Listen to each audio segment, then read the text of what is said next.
अगर ये बोल्डर और बैरिकेडिंग पहले लग जाती तो सॉफ्टवेयर इंजीनियर युवराज मेहता की जान बच जाती।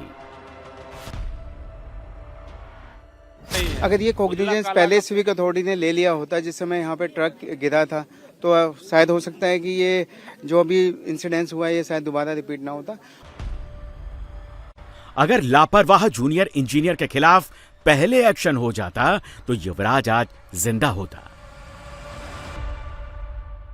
10 दिन पहले एक ट्रक यहाँ पे सेम स्पॉट पे गिरा था। ट्रक भी गिरा था? ट्रक गिरा एग्जैक्टली सेम स्पॉट पे, उसकी पिक्चर्स भी हैं, सारा कुछ है जो गिरा था। उसके बावजूद भी कोई एक्शन नहीं लिया गया, जस्ट ट्रक को निकाल दिया गया और इसको ऐसे ही छोड़ दिया गया। अगर गड्ढा खोदने वाले बिल्डर के खिलाफ पहले केस दर्ज हो जाता, एक पिता को अपनी आंखों के सामने जवान बेटे की मौत नहीं देखनी पड़ती। वो फादर क्या कर रहा है यहाँ पे, हमें देख के पता चल रहा है उसका। यहाँ पे खड़े होकर अपने बेटे को चिल्ला रहे बचा लो बचा लो, कोई बचाने वाला नहीं है उसको। अरे हमारे छोड़ो, उसका भी छोड़ो तो चला गया। आप जो यहाँ पे लोग रह रहे हैं, आपके बच्चों को कौन बचाएगा यहाँ पे? नोएडा सेक्टर 150 के हादसे वाले स्पॉट पर युवराज मेहता करीब 80 मिनट तक तेज आवाज में चिल्लाता रहा, मदद की गुहार लगाता रहा, लेकिन सिस्टम से हार गया। गड्ढे में गिरने के बाद वो किसी तरह डूबती कार से बाहर निकलकर उसकी छत पर चढ़ गए। युवराज ने रात 12:20 पर पिता को फोन करके हादसे की जानकारी दी। पिता ने तुरंत डायल 112 पर घटना की सूचना दी। कुछ ही मिनटों में पिता वहां पहुंच गए। करीब 30 मिनट बाद पुलिस और दमकल विभाग की टीमें पहुंची। रात 1:15 बजे एसडीआरएफ की टीम भी आ गई। वहां सैकड़ों लोग जमा हो गए, वीडियो बना रहे थे, लेकिन कोई भी युवराज को बचाने के लिए आगे नहीं आया।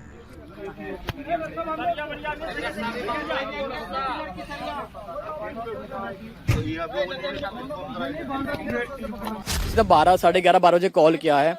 उसने अपने फादर को कि पापा मैं नाले में फंस गया हूँ। ही वॉज नॉट एक्सप्रेस कि ये नाला है या तालाब है, एंड उसने बोल दिया कि मैं घर के पास फंसा हूँ, मुझे बचा लो आके। उनके फादर वहाँ, क्योंकि इतना सोसाइटी में शायद उन पर नहीं बता पाए, पर 1-2 लोग बता के वो आए हैं वहाँ से। आके उन्होंने देखा है, वहाँ से लड़के ने आवाज़ दी है, टॉर्च दिखाया कि मैं एग्जैक्टली कहाँ पोजीशन पे हूँ।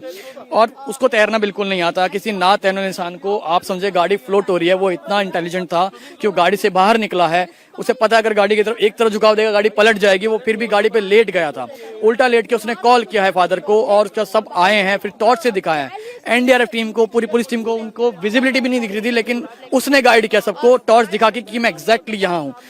2-2.5 घंटे लड़के ने पूरा सर्वाइव किया। लास्ट में वो गाड़ी पूरी ड्राउन हुई है, तब जाके मेरे भाई मतलब उसको पानी ऊपर तक आया। देन उस वक्त भी उसने फाइट किया है, एंड उसके बाद वो दूसरी तरफ तैर गया, क्योंकि उसे समझ नहीं आया कि गाड़ी उसको जाना किस तरफ, उसे नहीं समझ आया। तभी इसलिए उसकी जो बॉडी है उसके उस तरफ मिली। जो भाई आए थे वो 10 मिनट्स लेट जरूर आए थे, लेकिन मैं कह रहा हूँ कि यहाँ 100 लोग खड़े हैं, एनडीआरएफ टीम है, सारे संसाधन है। ये कह रहे हैं कि इसमें कोई कूद नहीं सकता। मैं चैलेंज देता हूँ, मैं रात को जिस समय बोलोगे आओगे, मैं इसमें कूद के दिखाऊंगा और लोगों को निकाल दिखाऊंगा। क्या यहाँ पे सोसाइटी में लोगों में क्या एक भी तैराक नहीं मिला इंसान को? क्या वो पूरी टीम में किसी को तैराकी नहीं आती थी? नहीं आती तो आपके पास लाइफ जैकेट थी, आपके पास कार थी, टायर था, ट्यूब था, कोई भी जा सकता था, बट उनका अपना नहीं था, तो शायद इन्होंने इतना नहीं किया। घंटों तक युवराज जिंदगी और मौत की जंग लड़ता रहा, लेकिन ना तो पुलिस ना ही एसडीआरएफ के लोग आगे आए। एक स्थानीय शख्स ने दिलेरी दिखाई, तब तक काफी देर हो चुकी थी।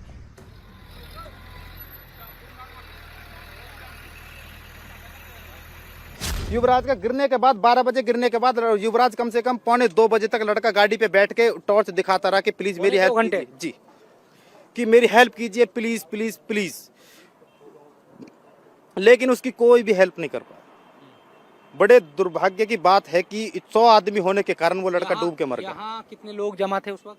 100 प्लस थे जी। पुलिस भी थी? हाँ जी, पुलिस भी थी। और लेकिन पुलिस में मैं बता सकता हूँ, पुलिस में जो थे वो कुछ उनकी एज थी, बुजुर्ग अवस्था थी, और कुछ पे जो नौजवान थे एकदम पे तैरना नहीं आता, तो वो उनमें वहीं पे था कि किसी पे तैरना नहीं। फिर उन्हें पुलिस आई तुरंत, पुलिस ने तुरंत फायर ब्रिगेड वालों पे कॉल की। फायर ब्रिगेड वाला है, उनके पास सारी सुविधा थी, सेफ्टी जैकेट भी थी, 100 मीटर का रस्सा भी था, 3x6 की नाव भी थी उनके पास। लेकिन नाव को यहीं डाल के वो ऐसे कर रहे थे कि नाव आगे नहीं चल रही है, आगे नहीं जा रहे हैं, इस बेसमेंट है, इसमें सरिया है, पानी बहुत ठंडा है। मतलब उस वक्त भी युवराज जिंदा था जी। जब फायर ब्रिगेड आ गई थी उस वक्त लड़का जिंदा था। हाँ, ये बात सच है। कैमरा के सामने मैं सच्चाई बता रहा हूँ तुम्हें। मैं बहुत सारी चीजें बता रहा हूँ कि मुझ पे बहुत लोगों की नजर गड़ चुकी है। मैं तुम्हें सच्चाई बताऊँ, 3 दिन से मैं सच्चाई बता रहा हूँ बिल्डर के खिलाफ। ये बिल्डर की लोटस की जमीन है ये, ठीक है जी। तो लॉकडाउन से पहले बेसमेंट खोदा था। इसमें ऐसे केस कितने हो चुके हैं? अब से 2 साल पहले इसमें ये गाड़ी गिरी थी, उसमें 4 लोग थे। आप कूद गए इसमें? हाँ जी, मैं आया 40-35 में। मैं यहाँ मैंने देखा कोई नहीं डाक रहा उस लड़के को बचाने के लिए। तो मुझसे बोल रहे थे, मैंने बोला क्या मैं अंदर जा सकता हूँ? मैं बोला कि मैं अंदर जा सकता हूँ। बोले आप पे तैरना आता है? मैं कहा हाँ जी आता है। आप जा सकते हैं? मैं जा सकता हूँ। मैं अंदर गया। अंदर जाने के बाद मैंने कम से कम 30 से 40 मिनट वो भाई ढूंढा अंदर, लेकिन मुझे ना तो गाड़ी मिली थी ना लड़का मिला था। जिस समय युवराज अपनी कार समेत डूब रहा था, उस वक्त उसके पिता भी सामने थे, लेकिन बेबस हालत में थे। वो नहीं बचा पाए। राहत मदद मिलने में देर हुई। पिता के सामने युवराज ने दम तोड़ दिया। बिल्कुल, ये बहुत बड़ी त्रासदी थी कि हमारे प्रेजेंस और कंसर्न्ड अथॉरिटी के प्रेजेंस के बाद भी उसके लाइफ को हम लोगों ने नहीं बचा पाए। हम तो प्रयास करते रहे। मुझे तैरना नहीं आता, नहीं तो मैं जंप करता और उसकी जान बचाते, क्योंकि मैंने देखा कि पानी गहरा था, किनारे से ही गहराई नज़र आ रही थी। तो मैं वहीं अटक जाता, मैं उसको सपोर्ट ही नहीं कर सकता। फिर मैंने जो आसपास खड़े काफ़ी लोग थे उनसे भी मदद मांगी, लेकिन कोई तैयार नहीं हुआ। कुछ लोग वीडियो बनाने में व्यस्त थे, उस पूरा रिकॉर्डिंग कर रहे थे पूरे इंसिडेंट का। रेस्क्यू टीम आई भी तो मीनिंगफुल अटेम्प्ट नहीं हो रहा था। मेरे बेटे तक पहुंच नहीं पा रहे, केवल रस्सियां फेंके। बोट वगैरह की आवश्यकता थी ताकि उसके करीब पहुंचा जा सके, वो नहीं हुआ। नहीं तो उसकी जान बच सकती थी, पॉसिबल था। दूसरा जो प्रिकॉशनरी होता कि ट्रक का जो इंसिडेंट हुआ था पहले, उससे सीख लेते हुए अथॉरिटी को वहाँ पर प्रोटेक्टिव मेजर्स लाने चाहिए थे।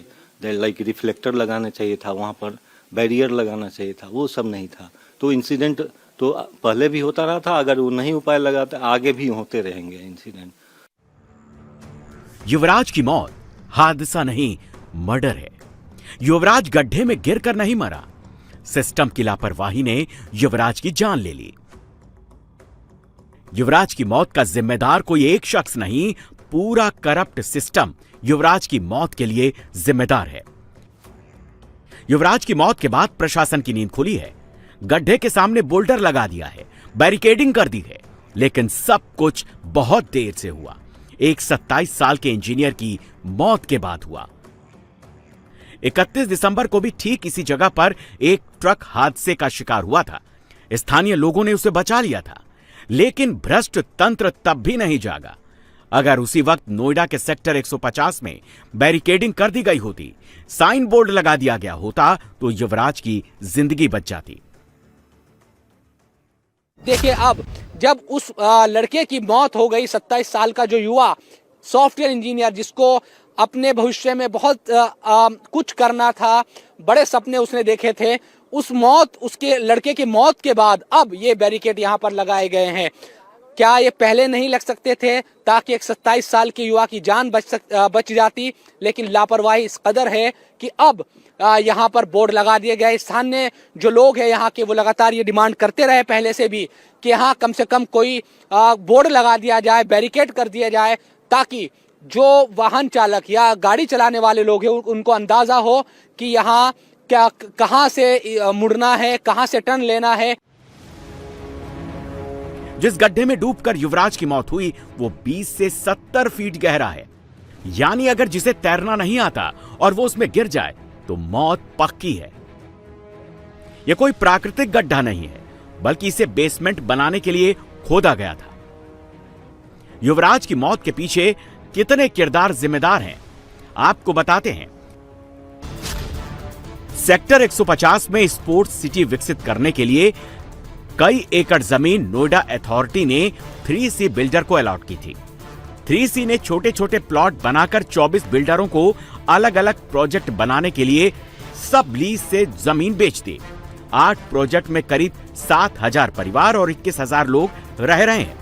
SC02 में जल निकासी के कोई इंतजाम नहीं। 7,000 परिवारों के घर से निकलने वाला 28.35 लाख लीटर पानी हर दिन यहां खाली पड़े प्लॉट में जमा हो रहा है।